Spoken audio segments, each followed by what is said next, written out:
Today, two fascinating people who found themselves asking the same question: where did my life go? Our first guest, Cindy, was like any other mother, busy with two kids, trying to get through her day, when suddenly what she thought was a bad flu landed her in the hospital. She had no idea her life was about to change forever. Roll it. I saw the white light they talk about, and I knew why it was coming for me. My name is Cindy Desjardins, and I live in Holland Landing in Ontario, Canada.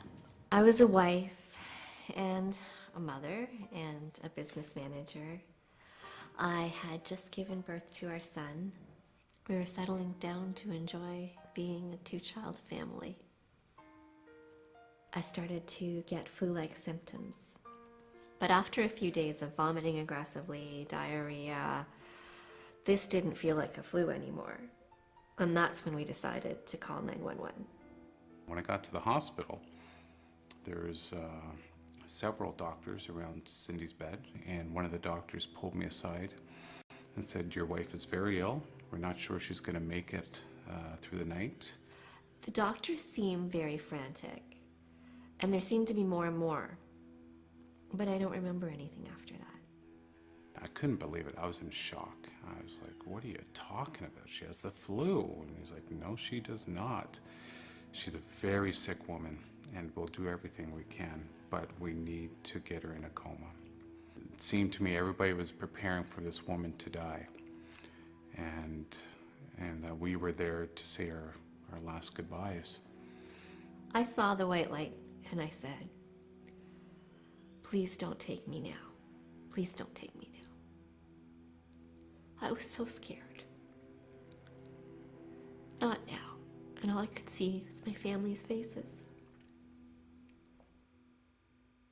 Cindy was diagnosed with a very rare flesh-eating disease, and when she woke up from a medically induced coma 5 weeks after arriving at the hospital, this is what she looked like. Cindy discovered that while she was unconscious, her arms and legs had been amputated. She is here with her husband. Come on out, Cindy and Mark.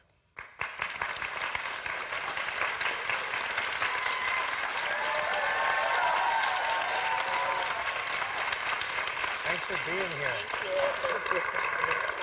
Mark, thanks. Have a seat right here.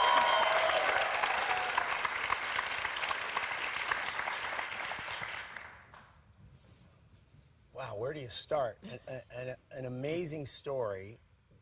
How do you get this disease? Do you even know? It sounded like it just came on. It did just come on. Usually it's through a cut or a wound on your body somewhere, and the bacteria enters through it. But in my case, there was no evidence. I just had a pain in my right leg and a high fever.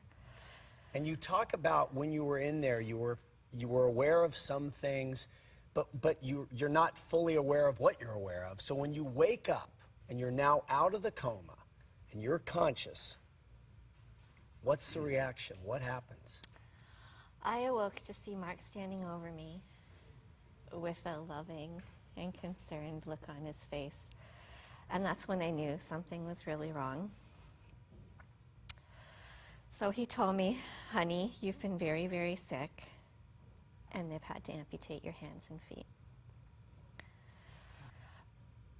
All I could think about really was I needed to get back to my children.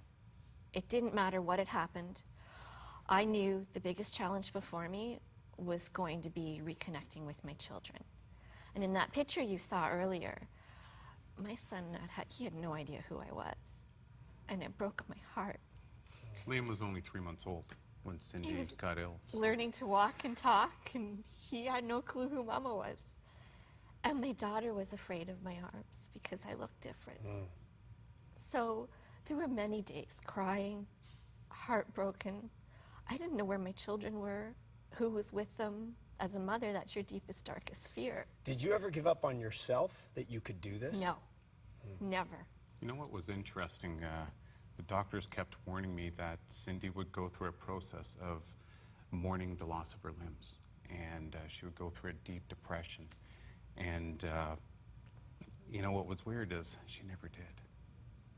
So they were even more concerned after time went on. She's going to really crash now. You watch, it's going to happen. And it didn't happen. Cindy was focused on getting better and getting home. I was determined that my faith and just focusing on setting goals, as I'd always done, was going to get me to physical and emotional recovery. I'll go to pick something up and forget that I don't have a hand.